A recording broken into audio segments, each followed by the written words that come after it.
Sound design is one of the dark arts. Most people do not understand it or know how to do it, but every film director and video game producer expects it to be executed at the highest level possible in their projects. Most people in my home country of Canada couldn't really tell you what sound design is, and that's a big problem for someone like me because I've always been affected by sound and music in films and video games. So I've made the art of bending sound waves into my lifelong career.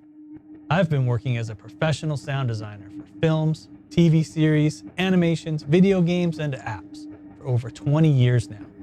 So I've decided to start making these short videos about sound design, so I can share what I've learned and help other people to have a better understanding about what sound design is and shed some light on this amazing industry. I'm Jeremy John Butler. Thank you for wanting to know more, and welcome to Sound Design Shen Me.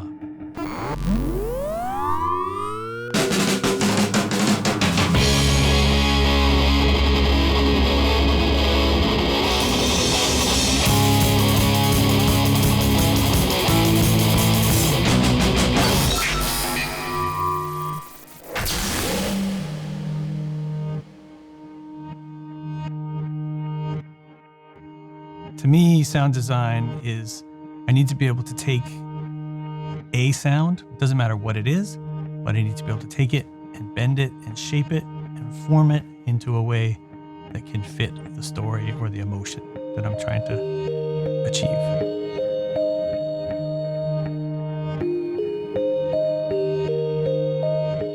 So I'm currently the head of sound design at the Shanghai Vancouver Film School. And this means that I have taught all of the classes at one point or another. And now I've kind of limited which classes I'm teaching because it takes a lot of time to manage this program. And I'm teaching audio physics classes where we're learning about the intro to sound. We're teaching mixing classes. I've got many semesters where I'm teaching mixing classes.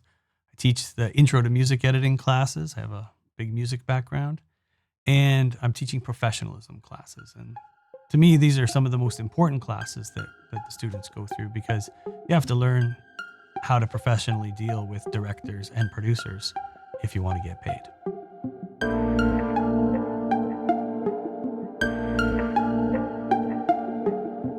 So I'm from Alberta, Canada. I'm from the Rocky Mountains in Alberta, Canada. And my family is a pretty musical family. My father would sing in the church choir. My mom would sing in the church choir. My mom was the piano teacher. So I've got a lot of musical background and I learned to play a lot of musical instruments. And I moved to Vancouver so I could go to sound design school and learn how to work in the studio. I wanted to work in sound design. And, well, not so much in sound design, but I just wanted to be in the studio with the musicians. And I liked the technology of the studios. I mean, I love these boards. I love this stuff.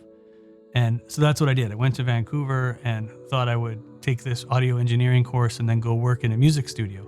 And right away, I saw that there was way more people getting jobs and way more people getting work in the sound design studios. In the music studio, there's just one or two people working on each project. But in the sound design, there was lots of people getting jobs. And so that's what I did. I started working on animations. I've worked at radio stations. I've worked on TV shows and TV series. I've worked on many films. I've worked on apps. I've worked on video games. And I've recorded a lot of musicians. And I've composed a lot of music for 2 different TV series. I've composed for different web series. If it makes sound, I've probably done it.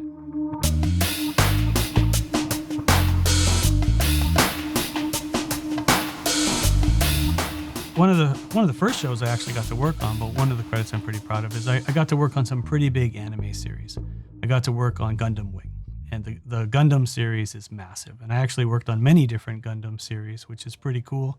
And I also got to work on One Piece, and One Piece is a pretty popular animated series as well. So they were pretty big. And working on big shows like that, you get to meet lots of different voice actors or different talent from different areas. And 2 of the other kind of people that I got to meet that I was really happy to record was, one day I got to record the original Spider-Man.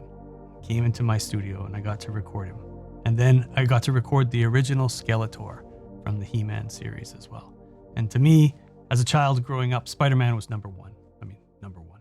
And, you know, the He-Man series, and to be able to record Skeletor, I was like, wow, I'm getting paid to record the people that I watched as a cartoon when I was a child. And I was like, this is great. This is pretty fantastic.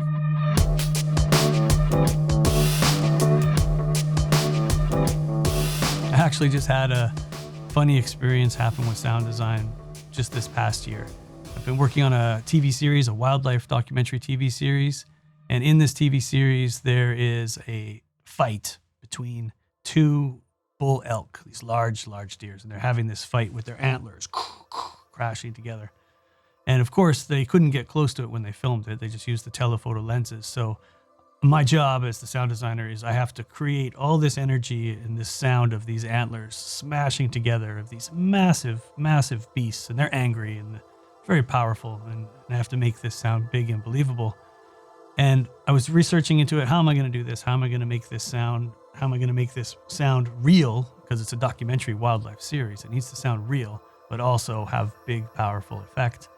And as I started to look into it, I found that there's something actually that hunters use, and they're called deer callers, or deer rattlers, they call them. And they're these fake deer horns or the fake deer antlers, but they're made with plastic kind of material, but it's a kind of material where they bang these rattles together. They bang these antlers together, and it sounds like a real deer having a fight. And they'll just come and scrape them on the trees or whatever they want. So I got my hands on a pair of these, and I was in Alberta visiting my family, and me and my brother went out into the middle of a wide open field with a pair of these antlers. We set up the recorder, let it roll, and we were just smacking these deer antlers together, wearing them on our heads, banging into each other. Like, I'm surprised I still have eyes.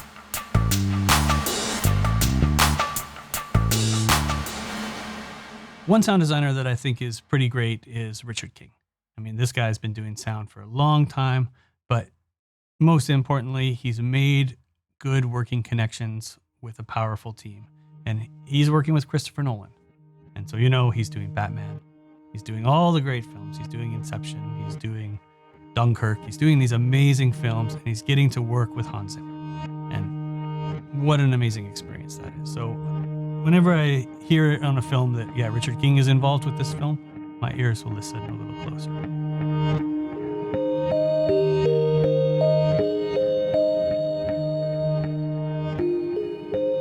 My favorite film is actually The Fifth Element. It's a Luc Besson film, and it's actually not a film that's known too much for being an amazing sound design film, but the sound design is amazing in this film. It's visually stunning. The writing is brilliant. The acting is brilliant. The cinematography is brilliant. This film is light years ahead of its time, and it's really, really quite amazing. And Mark Mangini was the sound designer on this film, and he's a very famous sound designer as well. But I'm going to go with The Fifth Element. If you haven't seen it, you should.